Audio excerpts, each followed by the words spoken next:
আমার কাছে মনে হয় যে ক্ষমতার ব্যাপারটা কোনো ঘি তোলার মতো ব্যাপার। হাসিনার আমলে কয়েকটা নির্বাচনী পরিবেশ তো দেখা হয়েছে। ধরেন যে একেবারে 2018 সালের পরিবেশ, যখন ঢাকায় অন্য কোনো দলের পোস্টার থাকতো না, একেবারে শুধু আওয়ামী লীগেরই পোস্টার থাকতো। আর 2024 সালের আমিডামের ইলেকশনও যদি দেখি, একদম সামনে থেকে অবজার্ভ করার কারণে একটা পরিবেশ বলি যে আমিডামের ইলেকশনই হোক বা শেষ রাতে তাহাজ্জুদ তখতের ইলেকশন হোক না কেন, ইয়েট 3 মাস আগের থেকে বোঝা যেত দেশে একটা ইলেকশন হবে। বাট একটা চিন্তা করেন, এত ঐতিহাসিক একটা ইলেকশন হতে যাচ্ছে যে বহু বহু বহু বছর পরে মানুষ ভোট দিবে কিন্তু জানবে না যে রেজাল্ট কি হবে, এই ধরনের একটা এক্সাইটমেন্ট থাকবে। কিন্তু সেইটা নিয়ে প্রধান উপদেষ্টা বারবার করে বলছেন এত চমৎকার একটা ইলেকশন হবে, এত চমৎকার একটা ইলেকশন হবে, মানুষের ভেতরে সেই ভাইবটা এখন পর্যন্ত দেখা যাচ্ছে না। এটা ভিজিবল করার যে উদ্যোগ, সেই উদ্যোগটা আনফরচুনেটলি দেখা যাচ্ছে না। এখন বলতে পারেন যে এটার ব্যর্থতার দায়ভার কার?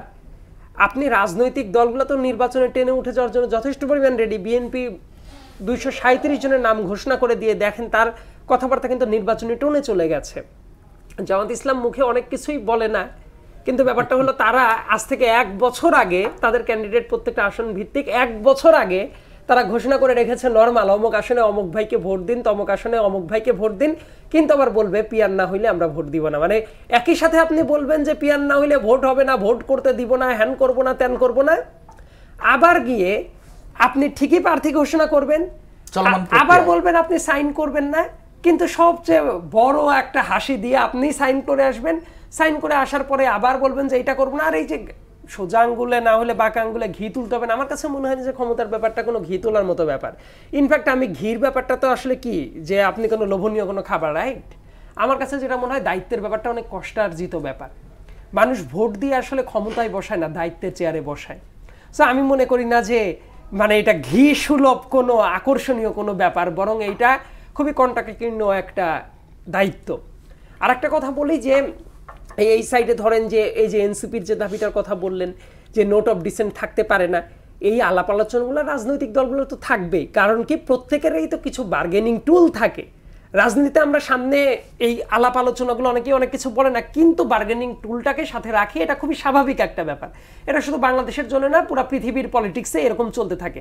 কিন্তু সংকটের যে জায়গাটা, সরকারের ঐক্যমত্য কমিশন নিজে ইচ্ছাকৃতভাবে কিছু সংকট তৈরি করে রেখেছে জন্যই আপনি দেখতে পারবেন এখনো কি হবে না হবে এটা নিয়ে তাদের ক্লিয়ার কাট ভিশন নাই। ভাই 270 দিনের ভেতরে অটো পাস হবে, এটা অ্যাবসার্ড একটা ধারণা, তারা এটাকে হোল্ড করে রাখলো। নোট অফ ডিসেন্ট যদি না থাকে, আপনি ঐক্যমত কমিশনে যখন এইটা আলোচনা হয়েছে, নোট অফ ডিসেন্ট সহই আলোচনা হয়েছে, আপনি এটা কেন নিয়েছেন? তার কারণটা হলো এটার কিন্তু একটা সূত্রপাত আছে। আমরা যদি একটু ফ্ল্যাশব্যাকে চলে যাই, প্রফেসর ডক্টর মোহাম্মদ ইউনূস একটা ভাষণে বলেছিলেন কি, যেসব ব্যাপারে ঐক্যমত হবে ওই ব্যাপারগুলো নিয়ে সনদ হবে, রাইট? নাকি উনি বলেছিলেন যে কেউ একজন আসবে ঐক্যমত্য কমিশনে বসবে, বসার পরে 160+ আলোচনা হবে, তারপরে 84টা ফিক্স করে দেওয়া হবে সিভিল সোসাইটির জায়গা থেকে। এই 84টাই হইল জাতির ভাগ্য নিয়ন্তা, এবং এইটা যারা মানবে না তারা সংস্কার বিরোধী, এবং এইটা মানাটাই হলো একমাত্র দায়িত্ব, অ্যাজ ইফ আমিই রাষ্ট্র। এটা কি বলা হয়েছিল? না। তার মানে ব্যাপারটা হইলো আপনি জনগণের সভরেন্টিতে বিশ্বাস করেন কি করেন না, এটা কিন্তু একটা ফিলোসফিক্যাল ডিসকাশন। জনগণের সভরেন্টিতে যদি আপনি বিশ্বাস করেন, এমন অনেক জিনিস আছে পুরো দেশের জনগণ এসে এই জায়গায় বসে ঠিক করে দিয়ে যায় নাই, ইয়েট আমাদের আলোচনা চলতে থাকবে। এনসিপির অবস্থানকে আমি সম্মান জানাই, তারা এটা নিয়ে আলোচনা তো তুলবেই, বিএনপির অবস্থানকে সম্মান জানাই, কিন্তু ইলেকশন কমিশনের যেটা উচিত ছিল, ইলেকশনটাকে কিভাবে আগানো যায়, গভর্নমেন্টের উচিত ছিল গভর্নমেন্ট কিভাবে এই ব্যাপারটাকে ফ্যাসিলিটেট করবে।